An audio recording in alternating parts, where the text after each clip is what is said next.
ఆర్బిల్ రాధాకృష్ణ గారు.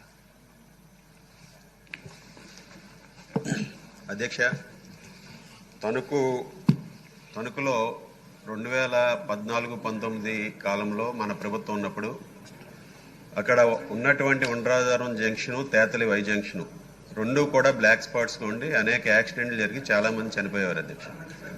అప్పుడు గౌరవ ముఖ్యమంత్రి వర్యులు, అదేవిధంగా ఈరోజు స్పీకర్గా ఉన్నటువంటి అయ్యన్ పాత్రుడు గారు కూడా కేంద్ర ప్రభుత్వానికి అప్పుడు సమర్పించి దాని ద్వారా శాంక్షన్ కూడా చేయించడం జరిగింది అధ్యక్ష. అయితే దీనికి సంబంధించి టెండర్లు 2021లో పూర్తయి 2022లో పనులు ప్రారంభమైనాయి అధ్యక్ష.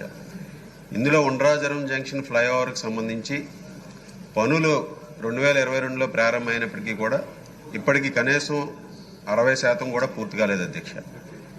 మేము ఈ ప్రభుత్వం వచ్చిన తర్వాత గత 7 నెలలుగాను కూడా అనేక సార్లు నేషనల్ హైవే అధికారులతో కానీ అదేవిధంగా కాంట్రాక్టర్తో కానీ మాట్లాడటం జరిగింది అధ్యక్ష. అయినప్పటికీ కూడా పనులు చాలా నత్తనడకగా నడుస్తున్నాయి అధ్యక్ష.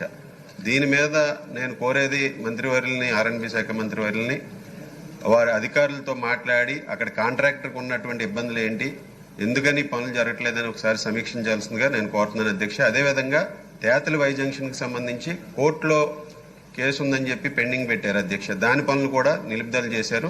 ఈ 2 ఫ్లైఓవర్లు, అదేవిధంగా ముఖ్యంగా ఉండ్రాజవరం జంక్షన్ ఫ్లైఓవర్ దగ్గర సర్వీస్ రోడ్లు కూడా వాళ్ళు కనీసం రిపేర్లు కూడా చేయకుండా ఎన్నిసార్లు రిక్వెస్ట్ చేసినా సర్వీస్ రోడ్లు చాలా మంది ఎమ్మెల్యేలు కానీ మంత్రివర్యులు అచ్చెన్నాయుడు గారు కూడా కోనసీమ జిల్లాకి వెళ్ళాలంటే ఆ రోడ్లోనే వెళ్ళాలి సార్.